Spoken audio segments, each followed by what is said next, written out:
Est-ce que ce projet commence à être super long? Oui, on est d'accord. Est-ce que je vais le terminer un jour? Je ne sais pas.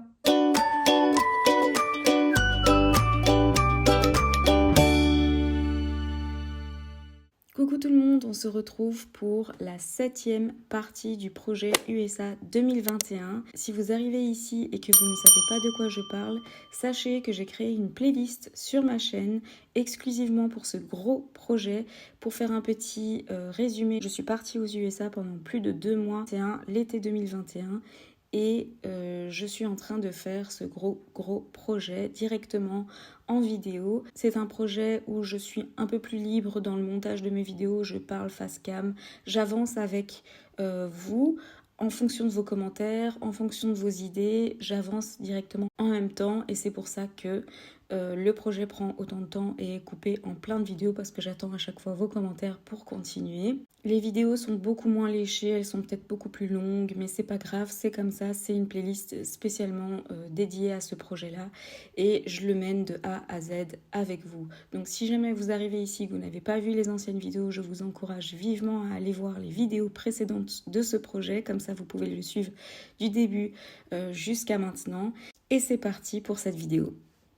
Nous sommes le 9 mai et je reviens d'une semaine en vacances en Écosse et j'ai encore une petite semaine de vacances avant de reprendre le boulot et donc du coup je me suis dit que j'allais me relancer dans le projet Road Trip USA 2021.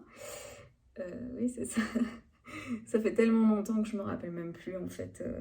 En tout cas là, d'après la dernière vidéo, j'avais terminé la Californie et l'Oregon et il me restait le dernier état qui était l'état de Washington, donc pourquoi m'arrêter maintenant? Mais il est temps clairement que j'avance dans ce projet et que je le clôture une bonne fois pour toutes, on est d'accord. Et donc du coup, première chose à faire, c'est sortir toutes les photos, les trier, se remémorer des différentes étapes, etc. et refaire un petit tri dans ma boîte à outils. Et donc je vous montre ça maintenant. Je vais mettre la Californie dans une boîte pour vider mon autre boîte. Donc ça c'est la Californie. Boum! Ça c'est l'Oregon. Boum! Donc voilà, la Californie et l'Oregon ensemble dans une caisse. N'est-ce pas mignon? Tout ça parce que je veux me faire de la place. Ça, c'est embellissement Californie. Ça, c'est embellissement Oregon. Ça, c'est photos pas sélectionnées de Californie. Je vois du Washington ici. Et voilà, j'ai trouvé la brique de photos de l'état de Washington. C'est parti!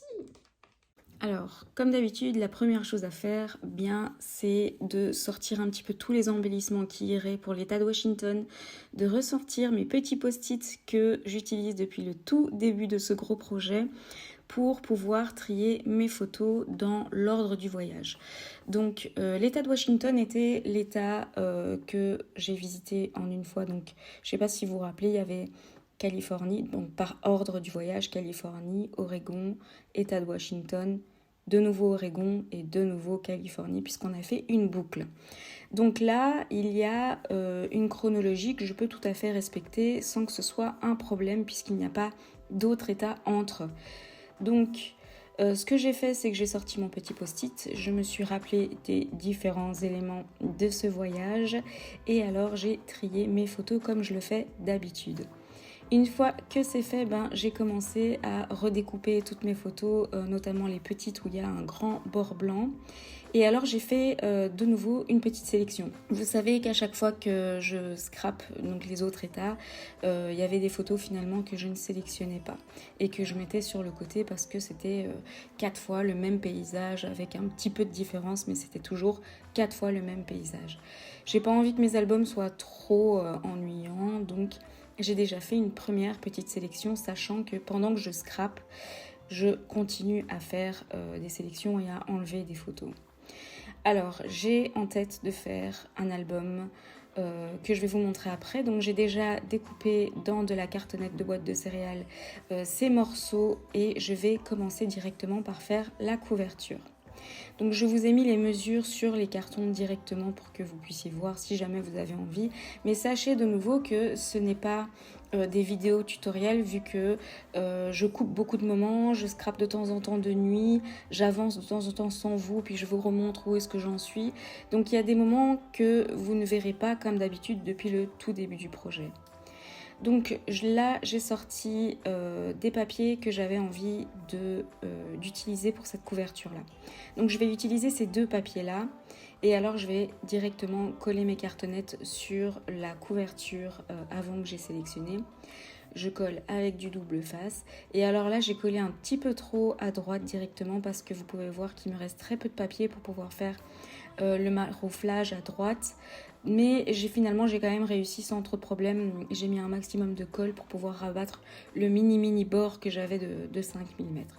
Et donc voici la couverture et je vais décorer l'intérieur de la couverture directement avec de la colle liquide cette fois-ci pour pouvoir bien marquer les plis et que ça tienne un maximum.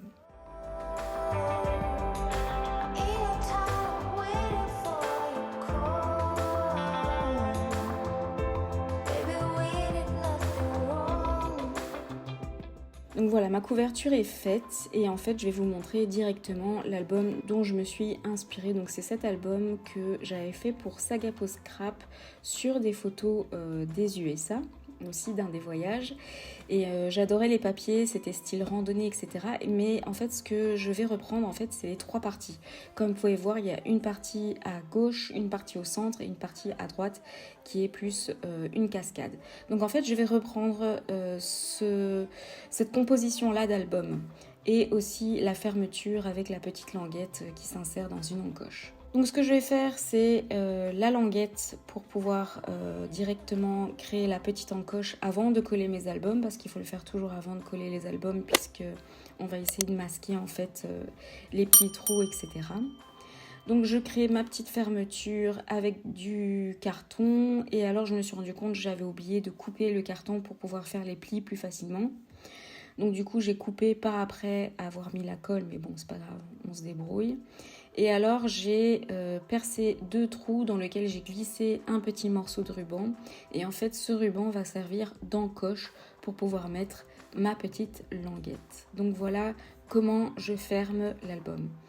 Une fois que la fermeture est faite, je vais commencer à trier mes photos en 3 groupes.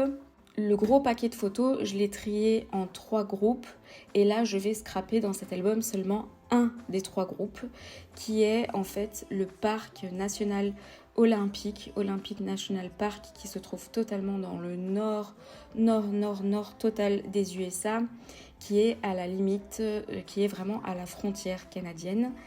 Et donc du coup c'est très vert, c'est très montagneux et c'est un des parcs magnifiques où il pleut quasiment à 85, 95, 95% du temps dans ce parc-là. Donc ce groupe de photos, je l'ai aussi divisé en 3 puisque je vous avais parlé de faire 3 catégories dans cet album-là. Je l'ai même divisé en 4 à vrai dire puisque je vais créer 4 petits albums, vous allez comprendre. Alors je fais le système du Traveler Notebook, donc j'ai fait plein de vidéos là-dessus si jamais vous voulez voir exactement comment faire, etc. Vous pouvez retrouver les tutos de ces Traveler Notebook sur ma chaîne YouTube. Donc je perce en fait 2 trous dans ma tranche d'album en bas et en haut dans lequel je vais passer un élastique. Cet élastique va faire à l'extérieur simplement un peu, il va sortir en haut et en bas, mais à l'intérieur de l'album, il traverse l'album en 2 fois. Et donc ça va me permettre de pouvoir glisser 2 albums dans les 2 élastiques. Je mets évidemment des œillets parce que ça va éviter à mon carton et mon papier de se déchirer avec le temps. Les œillets vont protéger cela. Donc j'ai pris des œillets noirs pour aller avec la couleur générale de ma couverture qui est les tons gris-blanc. Donc voilà, une fois que c'est fait, je peux insérer mes papiers. Donc en fait, j'ai découpé du papier blanc de dessin, du papier à motif, toujours ce bloc de action que j'utilise depuis le début du projet sur un thème montagneux et évidemment du calque pour adoucir le tout. et j'ai créé 2 albums. Donc j'ai fait 2 groupes de papier à plier en 2 pour créer 2 albums. Au départ, je vais simplement placer les photos dans les albums sans les coller pour dire ok, à cet endroit-là, il y aura tel groupe de photos, à l'autre endroit, il y aura tel autre groupe de photos. Je les mets même dans un certain ordre déjà précis. Je veux déjà définir quelle photo sera en première, en deuxième, etc. Et alors, je place aussi les photos à gauche. Alors, pour la partie à gauche, j'ai envie de faire une technique que j'ai déjà utilisée plusieurs fois pour faire un album sur l'Espagne, etc. Et aussi sur celui de Noël, sur une journée à la patinoire. Donc c'est plein de feuilles papier dessin relativement épaisses. Donc c'est toujours du 220 grammes que j'utilise en général, dans lequel je vais créer des petits plis qui vont me servir de languettes pour pouvoir être collés directement dans l'album. Je varie les tailles, je plie les papiers pour créer des espèces d'accordéons et en plus j'ajoute du calque par-ci par-là pour adoucir et rajouter des volets et des pages à cet album-là. Dans mes languettes, je vais toujours prévoir 5 mm, si pas 1 cm de marge pour pouvoir jouer avec l'épaisseur et pour pouvoir mettre des embellissements, des découpes bois entre autres qui prennent de la place. Donc je les colle dans un certain ordre, je vais coller l'autre partie aussi, donc ça s'ouvre comme une fenêtre de droite à gauche et de droite à gauche, donc ça dépend un petit peu de l'ordre. Et alors, je vais ensuite placer mes photos et aussi du papier à motif. Donc, je vais réutiliser le papier bois pour rappeler un petit peu la forêt, tout en restant dans des tons vraiment très clairs parce que comme vous pouvez voir, toutes mes photos sont vertes et bleues, donc ont une dominante totalement de vert et bleu. Et donc, il ne faut pas que je mette des papiers trop foncés parce que sinon, ça va vraiment assombrir la totalité de l'album. J'ai vraiment envie que ça reste frais et aéré et équilibré. Et donc, pour ça, je vais utiliser exclusivement des papiers blancs et pourquoi pas du bois pour rappeler le même thème de la forêt, mais avec du bois clair. Et ensuite, je place mes photos. Donc, je vais d'abord pré-décoller. Je mets pas beaucoup de colle pour si jamais j'ai envie de changer d'avis, de décoller certaines photos pour pouvoir mettre aussi des embellissements à l'arrière, etc. C'est quelque chose que je fais toujours. Je fixe mes photos seulement à la fin quand j'aurai totalement terminé l'album. Je me suis rendu compte évidemment par après, c'est toujours comme ça que ça se passe quand on fait des gros projets, que j'ai oublié de réfléchir à la fermeture de cette partie-là parce que quand on ouvre la totalité de l'album, toutes les feuilles s'ouvrent de façon aléatoire. Donc du coup, j'ai collé par après sur la tranche, sur le côté comme vous pouvez voir, une petite languette pour pouvoir créer une fermeture aimantée. Pour éviter que l'album ne s'ouvre quand j'ouvre le gros album, on va dire. J'ai déjà présélectionné, j'ai pas pu m'empêcher de présélectionner des découpes bois. Donc celles-ci, toutes celles que vous allez voir ici sont de Saga Post Scrap.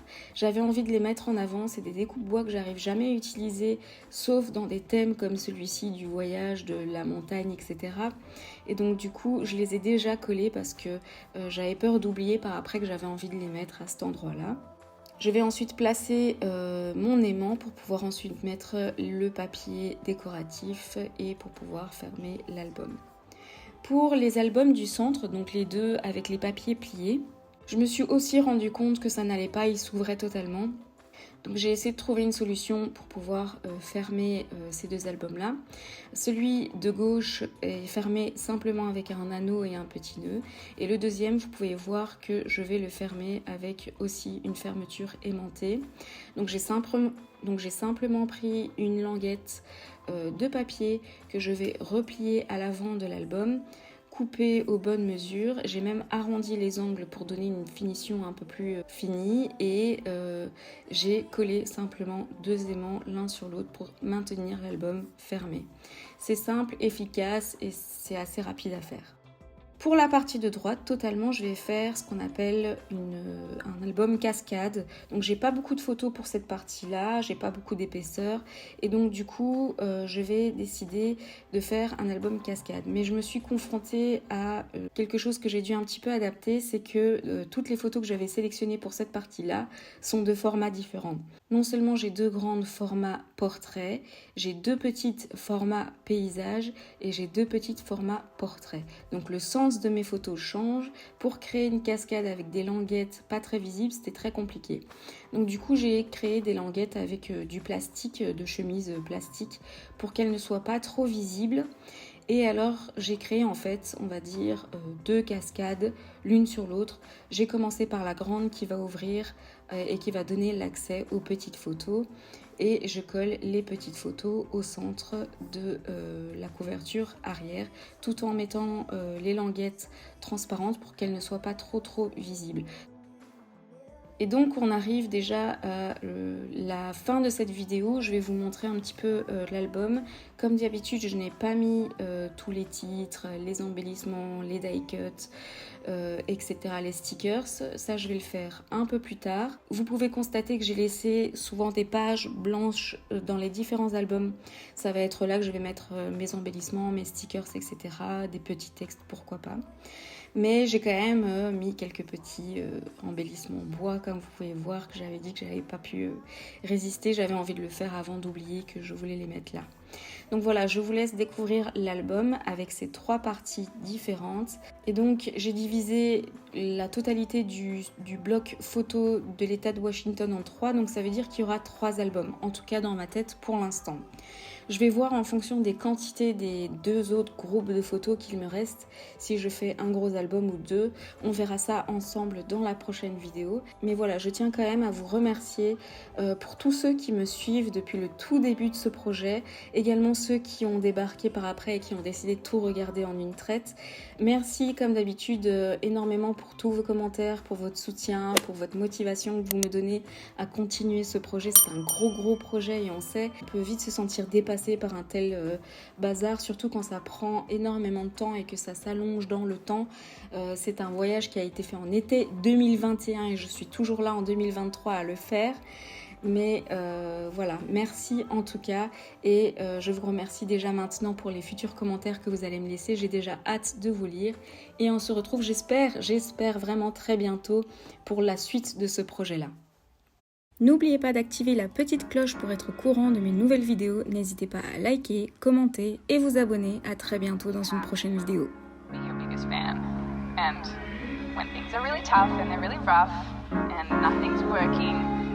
But there's something inside of you that says, I just have to follow that. Because you don't